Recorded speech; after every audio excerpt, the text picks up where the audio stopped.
Bom, hoje eu quero falar sobre o Salmo 5, mais uma vez, só que no versículo 2, que ele começa nesse versículo 2 dizendo: escuta, Rei meu e Deus meu, a minha voz que clama, pois a ti é que imploro.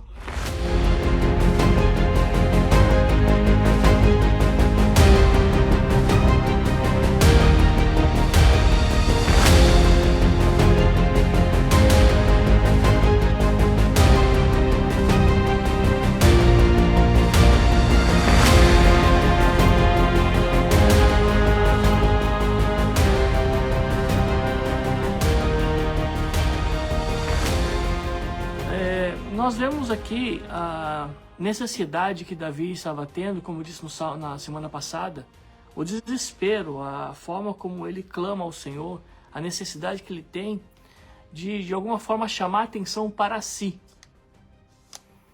Hoje eu quero usar essa ideia, essa forma como ele escreve, não para especificar o tipo, a forma como ele orou, como ele pediu, como ele colocou diante de Deus.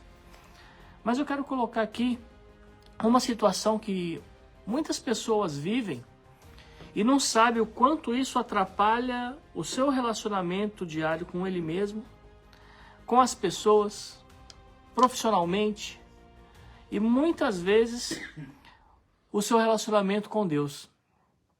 É o problema da carência de afetividade. O que é carência de afetividade?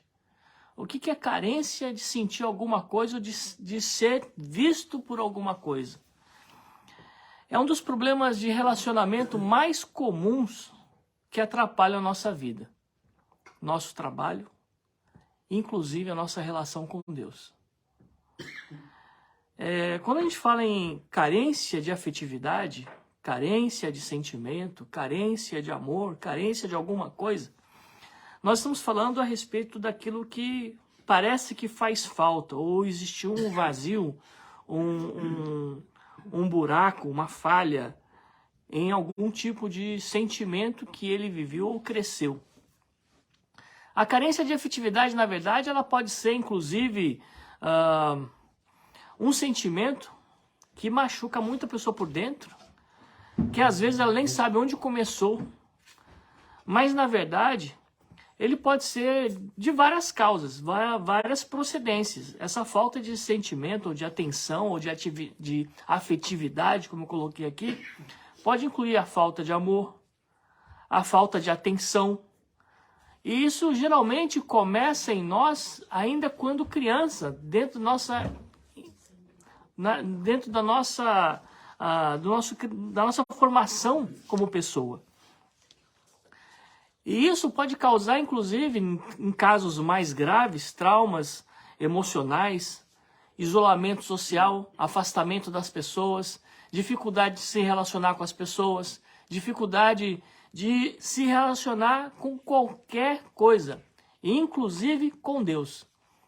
Porque se nós tivermos ou sofremos ou passamos por esse sentimento que causou essa carência de sentimento, de afetividade ou carência de atenção. Já viu criança que tenta chamar atenção a todo momento, que precisa, parece que ela tem necessidade de que as pessoas olhem para ela. Está sempre tentando chamar atenção de alguma forma, quer ser o foco da atenção. Uma coisa é quando a criança gosta de se aparecer, é uma coisa. A outra coisa é quando você vê que a pessoa, aquela criança, está demonstrando a falta, uma necessidade, uma dificuldade. Isso ela vai trazer para a vida adulta de alguma forma. Eu conheci muitos amigos que eles não só gostavam de se aparecer, como a gente coloca geralmente rótulo nas pessoas, né? Não, é que ele gosta de se aparecer, não, é que ele gosta de se fazer de coitado, ele gosta disso, ele gosta daquilo, mas na verdade são rótulos que nós colocamos em pessoas, em situações, em atitudes, que nada mais é uma situação de que a pessoa está vivendo aquele sentimento e não sabe como lidar com ela. E as pessoas que sofrem dessa carência afetiva, muitas vezes ela se sente solitária, mesmo no meio de tanta gente. Ela se sente triste, desvalorizada, às vezes com uma baixa autoestima. E é importante lembrar que todos precisam de afeto, de amor, isso a gente sabe, para se sentirem completos e felizes. Mas muitas vezes, essa falta que eles tiveram, que eles viveram, seja do afeto de pai, de mãe ou de alguém, ou num determinado momento de uma atenção específica, isso às vezes causa sérios problemas. Mas como identificar isso? Como entender isso? E por que você está usando esse versículo do Salmo para falar sobre isso? Exatamente porque é difícil de identificar quando a pessoa passa por esse problema e vive essa situação, porque são situações emocionais que nós vivemos que nós muitas vezes nem prestamos atenção ao que temos. Nem notamos que vivemos esse tipo de sentimento. Tem pessoas que têm essa carência de afetividade e disfarça muito bem, mas nunca se confrontou pessoalmente com essa situação e perguntou por que ele sente, por que ele tem esse sentimento de solidão, mesmo quando está bem casado, tem filhos, tem uma família que ama, mesmo quando existem várias pessoas, é bem querido no trabalho, é bem querido na igreja, mas ao mesmo tempo continua vivendo esse sentimento que parece que é um vazio que está dentro dele. E a pessoa se questiona, e quem vive dentro da igreja muitas vezes pergunta, bom, a gente prega, a gente ouve todo mundo falar que quando a gente aceita Jesus, o vazio que a gente sente dentro de nós é preenchido por Deus, mas eu continuo vazio. E não é porque Deus não encheu, não é porque Deus não o preencheu, e não é porque Deus não o quis preencher, é porque ele simplesmente não consegue identificar um problema que ele não conseguiu se tratar ainda. E isso a gente leva em qualquer âmbito de relacionamentos. Muitas vezes a gente está casado, mas a gente não se sente completo. A gente acha que tendo um filho a gente vai se completar. A gente tem um filho e também não se sente completo. Parece que a gente continua com aquele vazio. A gente então procura algo para fazer, uma profissão, se dar bem na vida. Pessoas muitas vezes que se deram muito bem na vida achando que esse caminho ia suprir e suplantar esse vazio, mas o vazio continua ali. Então a pessoa busca um lado religioso, místico, para tentar superar e vencer esse sentimento e às vezes também não consegue, parece que não mudou nada. Muitas vezes nós reconhecemos que existe um vazio, mas nós não reconhecemos o problema que causa esse vazio. Nós reconhecemos que existe alguma coisa fora de lugar, mas nós não conseguimos entender o que está fora do lugar. Nós entendemos que existe um problema aqui que está atrapalhando a minha vida com Deus, mas eu não entendo qual, ou não sei qual é o problema.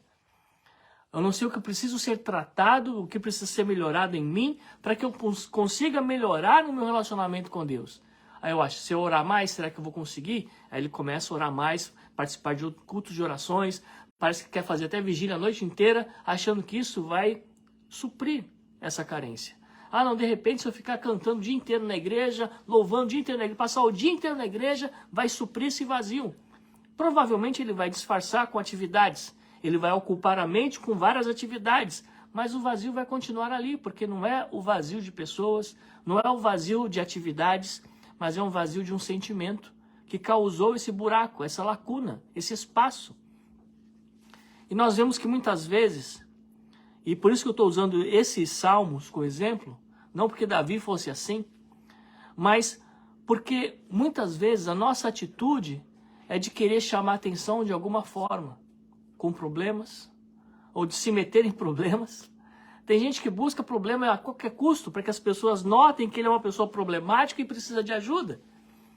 Tem pessoas que buscam outras maneiras de chamar atenção, de que as pessoas notem ele, porque ele tem uma carência de ser notado pelas pessoas. Não porque ele quer ser destaque, não é isso. Mas é porque ele sente a necessidade de ser reconhecido, de ser notado, de ser visto pelas pessoas. Ele precisa sentir integrado a um grupo. E muitas vezes ele não consegue se integrar a nenhum grupo. Por quê? Por causa desse sentimento, por causa dessa dificuldade. Tem pessoas que facilmente se relacionam com todo mundo. Às vezes não conhece ninguém, mas passou ali naquela rua, ele consegue falar com todo mundo ali. Agora tem outras pessoas que não. Ele Mesmo conhecendo todo mundo, ele não consegue falar e conversar com 2 ou 3 no máximo, e olha lá. E se deixar ele no canto, ele vai ficar naquele canto lá, sem falar com ele e sem falar com ninguém. E quantas vezes esse sentimento nós trazemos para o nosso relacionamento com Deus? Nós queremos chamar a atenção de Deus. Para você, para mim. Deus precisa me ver. Deus, me veja. Ó, Senhor, o Senhor não está me vendo. Ó, Deus, o Senhor não está... E queremos exigir muito a atenção de Deus e não a solução de que Deus nos provê. Queremos que Deus supra as nossas carências, mas não queremos que Deus resolva as nossas carências. Nós queremos que Deus esteja ali suprindo cada detalhe dos nossos questionamentos, mas não permitimos Deus curar aquilo que causa esse problema todo das carências. E aí é onde eu quero chegar. Muitas vezes, pessoas que sofrem esse tipo de problema vivem numa solidão, já falei sobre isso, vivem entristecidos, também já falei sobre isso, mas o mais complicado, vivem sem esperança, têm dificuldades de acreditar, têm dificuldades de ter fé, têm dificuldade de acreditar em si mesmo. Acredita em todo mundo pode dar certo, menos ele. Ele tem aquele potencial todo na mão, mas ele não consegue fazer com que esse potencial que ele tem, aconteça em alguma área. Porque ele não consegue acreditar nele mesmo. Esse é um problema sério. Porque muitas vezes nós acreditamos que Deus escuta todo mundo, menos eu. E nós não conseguimos nos abrir para Deus porque nós não conseguimos abrir para nós mesmos. Porque nós somos uma caixinha de surpresa para nós mesmos. Isso nos impede de ter um relacionamento mais íntimo com Deus. Isso nos impede de compartilhar mais a nossa vida com Deus.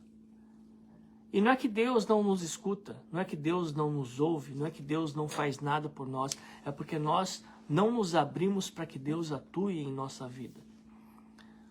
Como nós podemos identificar a influência desse problema em nosso relacionamento com Deus? Que maneira que isso atrapalha a minha vida com Deus, ou com as pessoas, ou com qualquer pessoa que esteja ao nosso lado? Porque nós estamos falando de relacionamento. Estamos falando de se dar bem, não só na vida, não só no trabalho, mas com as pessoas, e principalmente dentro de casa. E nós vimos que a carência afetiva, primeiro que é difícil muitas vezes identificar, porque nós achamos que tem várias outras culpas, várias outras razões. Mas existem alguns sinais que podem indicar que nós estamos vivendo esse tipo de sofrimento, que estamos dentro desse problema. E um dos mais comuns que nós encontramos é a solidão. Porque nós sentimos solitários. Nós nos isolamos e sentimos isolados. E mesmo quando nós estamos cercados por pessoas, eu lembro muitas vezes, a gente trabalhava com jovens desde muitos anos atrás, quando nossa igreja começou a crescer no Brasil, nós vimos que existiam crianças que mesmo no grupo de 30, 40 crianças, ela ficava isolada num canto, não conseguia se adaptar, ela tentava brincar, mas não conseguia. O adolescente a mesma coisa, tinha sempre um adolescente que não conseguia fazer parte do grupo. Existia nos jovens a mesma coisa, aquele jovem que não conseguia se juntar, se integrar ao grupo de jovens. E o nosso trabalho maior, a nossa maior dificuldade era fazer com que esses amigos isolados fizessem parte do grupo. E da mesma forma, nós vimos pessoas na igreja, com o passar do tempo, quando a gente vai observando, existem pessoas que fazem parte da igreja, mas não está integrado à igreja. Visitam, participam, assistem aos cultos, mas elas não se sentem parte daquilo. E quantas vezes nós vivemos assim? Claro que isso é um dos pontos que nós temos que analisar quando temos esse problema que nos desconecta um pouco da realidade espiritual que devemos viver. O pior de tudo é que esse problema da falta de atenção, a carência de afetividade, leva a um outro ponto que também é importante a gente analisar. É que nós procuramos constantemente a aprovação dos outros, ou a atenção dos outros. Quando as pessoas fazem parte de igreja que tem muitos membros, a igreja é muito grande, talvez as pessoas não sentem muito isso dentro da igreja, porque se dissipa esse sentimento dentro da igreja, porque tem 1000 membros.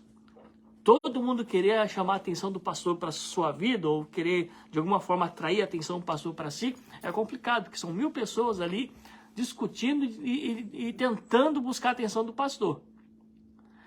Nós sentimos isso quando a igreja é um pouco menor.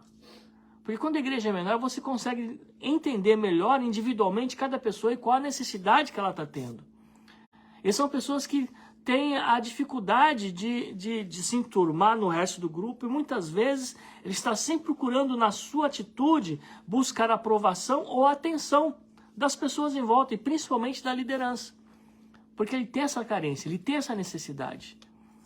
E muitas vezes nós levamos isso no nosso relacionamento com Deus. Nós sentimos tão aquém que nós queremos de alguma forma chamar a atenção de Deus, de alguma forma, de alguma maneira, que nós esquecemos de se preocupar de nos entregar totalmente a Deus, e não de só chamar a atenção de Deus para si. E nós vemos que, aí nós vemos o terceiro ponto que também atrapalha muito, que é muito latente nas pessoas que têm esse problema, que é a baixa autoestima. Porque as pessoas que buscam de toda maneira mostrar e buscar a aprovação dos outros, é porque ela não acredita nela mesma.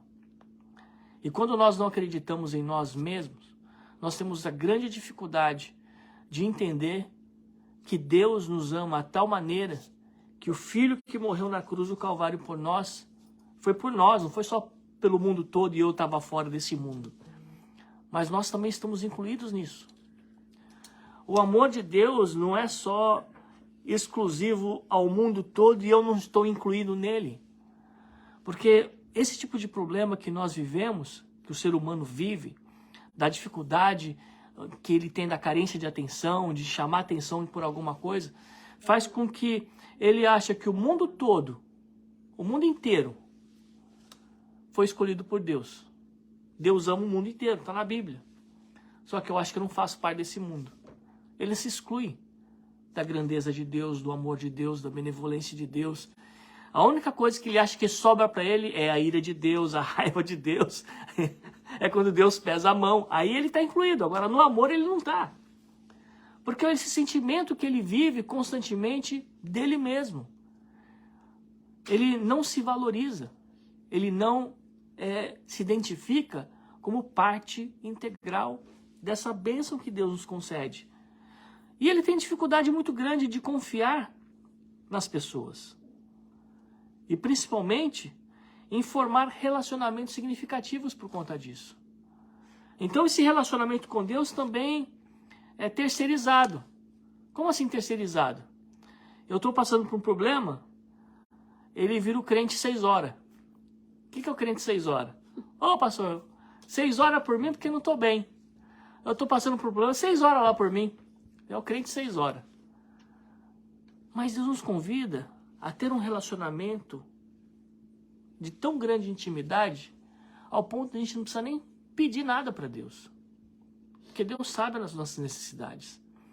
Mas esse relacionamento de intimidade tem que superar essa barreira que nos causa essa desvalorização, que nos causa essa baixa autoestima. É aí onde nós temos que buscar o que causou isso em nós.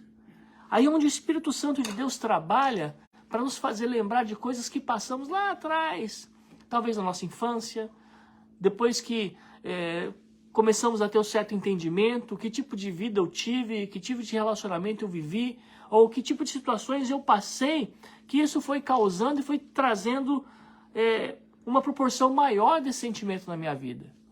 De desvalorização, de não acreditar em mim mesmo, de achar que eu não consigo, de achar que eu tenho limitações, de achar que eu não vou vencer. Muitas vezes alimentamos isso diariamente. Sabemos que temos certas limitações, mas nós alimentamos ainda mais para que pareça maior. Aí eu venho falar de Davi. Davi, quando foi enfrentar Golias, as pessoas pintaram um gigante muito maior do que ele era. Não que ele não fosse grande, claro que ele era. Mas Saul, que era o maior de todos, ele era o rei. E além de ser o maior na categoria da raça humana, sendo o rei de uma nação, ele também era um dos maiores em estatura. A Bíblia fala que ele destacava do ombro para cima, ele destacava no meio do povo. De certa forma, o maior de Israel. E ele foi o primeiro a se esconder do gigante, com medo. Falou que ele ficou lá escondido no meio do arraial para que ninguém soubesse que ele estava lá. Mas o que causa isso? Exatamente esse sentimento de carência de afetividade. Ele queria provar tudo para todo mundo. Ele queria provar que ele estava certo, ele queria provar que ele era o cara, ele queria provar sempre que ele era melhor que os outros, talvez até melhor que Deus. Quando Deus pediu para ele, através de Samuel, para ficar esperando pela decisão de fazer o sacrifício e receber a bênção do profeta para ir para a guerra, ele não conseguiu esperar. Ele tomou a decisão dele mesmo de fazer as coisas e foi lá. E fez o sacrifício no lugar do profeta, fez o holocausto no lugar do profeta, e aí? Desobedeceu uma ordem para tentar mostrar que ele era o cara. E quantas vezes nós queremos fazer isso também para mostrar para alguém, para Deus, para a comunidade, para a sociedade, que nós somos alguma coisa. Mas porque nós temos essa situação que nos impede. Nós temos esse problema, parece que nos impulsiona para ter essa atitude. Saul foi assim, em várias áreas. Saul foi tão complicado a vida dele com relação a lidar com essa carência de afetividade, que ele fez o quê? Ele foi até consultar os mortos. Ele foi lá pedir para uma pitonisa caçar um espírito lá que parecesse com o de Samuel e falasse com ele. Contra as próprias leis de Deus, para tentar provar para ele mesmo que ele podia ser alguma coisa. E ele achava na cabeça dele que ele estava fazendo a coisa certa. E quantas vezes nós atropelamos todo o nosso caminhar da nossa vitória, das nossas conquistas, daquilo que Deus tem planejado para nós. E quando Deus chamou Saul, Deus não chamou Saul para ele ser o desastre de rei. Não. Deus chamou Saul, Deus fez com que o povo até escolhesse Saul para que ele fosse o rei.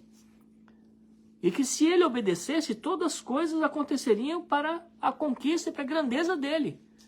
E na continuidade da sua herança. Mas ele resolveu deixar-se levar por esses sentimentos que o incomodavam. A falta de confiança, gerada provavelmente por essa sensação e carência de atenção. Por isso ele buscava de todas as maneiras chamar atenção para ele. Ele já chamava atenção por ser alto, por sua aparência, por tantas coisas. Mas isso não completava ele. Ele queria que a atenção fosse de outra forma porque ele tinha uma carência. Ele se sentia insatisfeito e infeliz por sua própria vida. Isso é um dos sinais também de uma pessoa que tem essa dificuldade. E quantas vezes nós tomamos decisões erradas, fazemos coisas erradas, fazemos coisas nas horas erradas, talvez era até a coisa certa de ser feita, mas escolhemos o dia errado, a hora errada de fazer, e acabamos perdendo a chance de sermos abençoados por Deus. Tudo porque a gente acha que está no controle. A gente acha que, não, eu sei o que eu estou fazendo. Eu quero aparecer, as pessoas precisam me ver, a pessoa vê que eu tenho decisão, que eu faço, que eu aconteço. Tem a necessidade de provar para todo mundo, a todo momento, alguma coisa. E o pior é quando nós achamos que isso é o nosso direito de provar alguma coisa para as pessoas, de querer provar. Mas Paulo já falou, nosso direito é não ter direito algum. E a nossa maneira de entender as coisas precisa ser mudada, transformada por Deus. Não é chamando atenção, não é querendo se mostrar, não é querendo aparecer, que vai fazer você diferente ou melhor. Mas é, como diz a palavra do Senhor, se humilhando diante de Deus, reconhecendo a grandeza de Deus, deixando Ele fazer acontecer as coisas para que você aconteça. E nós vemos que uma das coisas mais difíceis é quando nós nos tornamos dependentes desse sentimento ou dependente das pessoas para que isso melhore. Porque a nossa falta de confiança nos deixa debilitados ao ponto de sermos dependentes dos outros, dos sentimentos. Porque a carência é tão grande que é fácil a gente ficar debaixo de alguém que pode fazer por nós aquilo que nós não conseguimos fazer. Pode falar por nós aquilo que nós não conseguimos falar. Sem contar que parece que aquele sentimento preenche. Então, geralmente pessoas assim são aquelas pessoas que dentro de um relacionamento conjugal são aquelas pessoas que não conseguem viver sem aquela outra pessoa no comando, fazendo as coisas, dizendo as coisas, mesmo que humilhe, mesmo que pise, mesmo que rebaixe. Parece que as pessoas não conseguem viver sem isso. Mas por quê? Por causa desse problema que existe de carência de afetividade, que não foi trabalhado, que não foi tratado, que não foi curado. E quando nós vemos o salmista colocando, é a ti quem imploro, muitas vezes nós trazemos isso para a nossa vida, de implorar as coisas para os outros, para as pessoas, porque a gente não consegue entender que Deus está no controle, que Deus está no comando. Não estou falando que Davi era assim. Eu só estou usando o tema, o texto, para colocar a ideia. E nós vemos que muitas vezes o que nos faz separar ou nos deixa distante da resposta de Deus são exatamente a falta da cura da nossa alma. A falta do controle que nós temos desses sentimentos que nós não sabemos como lidar. Eu não consigo valorizar a mim mesmo, não sei o que fazer.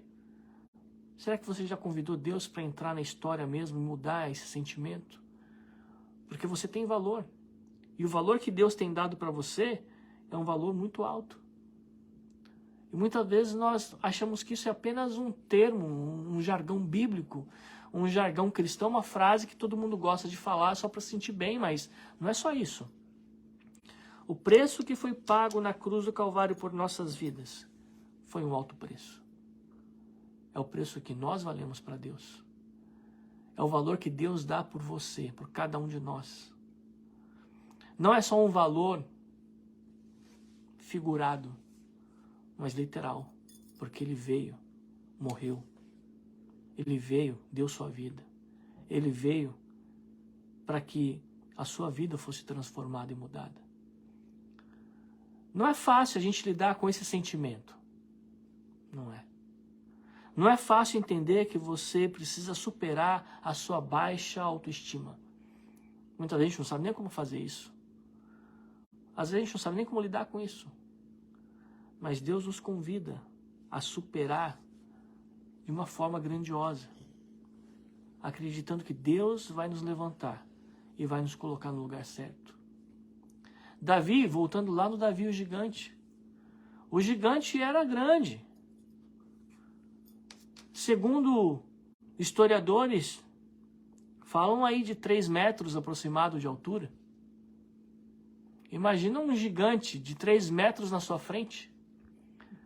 Outro dia encontrei no aeroporto um jogador de basquete da NBA, que devia ter lá os seus 2,70 metros por aí. Eu olhei para ele e parecia uma tampinha perto dele. Já sou baixinho, e perto de um gigante desse, dá até medo. Agora imagina um Davizinho, franzino, adolescente, era o menor da casa do seu pai, e de repente está diante de um gigante de 3 metros. E ele não teve medo. Não porque ele acreditou nas forças próprias dele, não. Mas porque ele não permitiu que a falta de autoestima, a falta de confiança, barrasse ele na primeira batalha que ele teve que enfrentar. Tudo bem que o gigante não foi a primeira. Mas vamos voltar na história. Ele teve que enfrentar um leão. Você imagina o que é enfrentar um leão? E o texto fala que Davi enfrentou o leão e lutou, venceu o leão com as próprias mãos. Tudo bem, ele tinha lá seus 13 anos, 14 anos de idade, enfrentar um leão. Um leão que a mordida dele tem quase 300 kg força. Que a garra dele, uma batida daquela garra em você, você voa longe. E a Bíblia fala que ele venceu o leão com as próprias mãos. Ele não era Sansão, não. Não chegava nem perto de um Sansão da vida. Mas a fé que ele tinha, a coragem que ele tinha e a confiança que ele tinha é que Deus ia entregar o leão nas mãos dele e o fez. E só foi mudando de proporção, porque depois do leão foi o urso. Ele fala que depois do leão ele também enfrentou um urso. E que ele não teve medo. Quando o urso veio para atacar suas ovelhas, ele foi lá e se atirou na frente do urso, atacou, brigou, rolou no chão com o urso e ganhou. Você imagina? A fé e a coragem? Mas o que nos alimenta a fé? O que nos alimenta essa coragem? É confiança. É acreditar. Se a minha autoconfiança está baixa, como que eu vou confiar naquele que eu nem vejo? Se a minha confiança, a minha autoestima está em baixa, como eu vou conseguir acreditar naquele que eu não consigo nem ver? Porque quando eu olho no espelho, eu não acredito nem em mim. Como que eu vou acreditar em Deus, que está fora de mim? Mas Deus nos convida a experimentar isso. E Davi cria coragem e passa a experimentar isso de uma forma diferente. E quando ele chega diante do gigante, ele chega para o rei e fala: rei, pode deixar que eu vou. Porque da mesma forma como Deus entregou para mim o leão, o urso, esse gigante também já está no papo. Não é porque ele era bom, não é porque ele era o cara, não. Mas era porque ele acreditava, ele cria, ele sabia, tinha certeza que Deus era com ele. Essa é a certeza que nós precisamos nutrir. A nossa mente precisa ser alimentada não por aquilo que nós acreditamos que somos. Não. Mas nós devemos ser alimentados por aquilo que Deus acredita e fala que nós somos. O que nós somos para Ele? Somos filhos. Somos mais do que vencedores. Somos sacerdócio real. E Deus nos convida para viver essa batalha. Já ganha por Ele. Nós precisamos apenas permitir que tudo aquilo que é bloqueio, é barreira para a gente enfrentar, seja derrubado. Ela começa aqui em nossa mente. Toda a batalha começa aqui. E o inimigo o que quer fazer é desarmar você totalmente, plenamente, através disso. Dessas barreiras que ele cria na sua mente para te amarrar, para não deixar você crescer, para não deixar você prosperar, para não deixar você seguir em frente. Tudo aquilo que você viveu lá atrás precisa ser tratado por Deus, precisa ser cortado da sua vida, para que nenhum problema de carência de atenção, de afetividade, continue atuando na sua vida e bloqueando a sua vitória. A vitória é sua. Deus já declarou na cruz do Calvário. É direito nosso. É nossa herança. Nós devemos apenas tomar posse. E para a gente tomar posse, devemos colocar a fé, a confiança em prática. Para isso, vamos permitir que Deus trate, cure, solucione aquilo que dentro de nós ainda está sem resolução. Vamos resolver aquilo que ficou mal resolvido dentro de nós. Vamos permitir que Deus traga para nós a cura. E Ele faz. E Ele quer fazer. Ele não quer uma igreja ferida, machucada, sangrando. Não. Ele quer uma igreja renovada, restaurada e curada. Trabalhada por Ele. E Ele está disposto a fazer isso todos os dias. Basta nós deixarmos e permitirmos. Que Deus abençoe. Que Deus cure. Existem casos que precisamos de ajuda externa, de médicos, de pessoas profissionais que possam nos orientar e nos ajudar também. Mas o mais importante é quando nós permitimos que Deus passa a trabalhar e resolver isso dentro de nós e nós conseguimos abrir a nossa mente para permitir que Deus trate as nossas feridas interiores para que possamos ser restaurados por Deus. E aí sim, nós vamos entender a quem nós estamos pedindo, para quem nós estamos implorando, quem é o nosso Rei, quem é o nosso Deus, e nós sabemos que Ele nos escuta. E aí sim, nós podemos entender o que o salmista disse: escuta, Rei meu e Deus meu, a minha voz que clama pois é a ti que eu imploro. Porque ele sabia, tinha certeza, que esse Deus era o único Deus que podia dar a resposta que ele precisava. Acima de qualquer situação, sentimento, ressentimento, traumas ou dificuldades, ele sabia que em Deus ele já era vencedor. Essa é a palavra de Deus para nós hoje.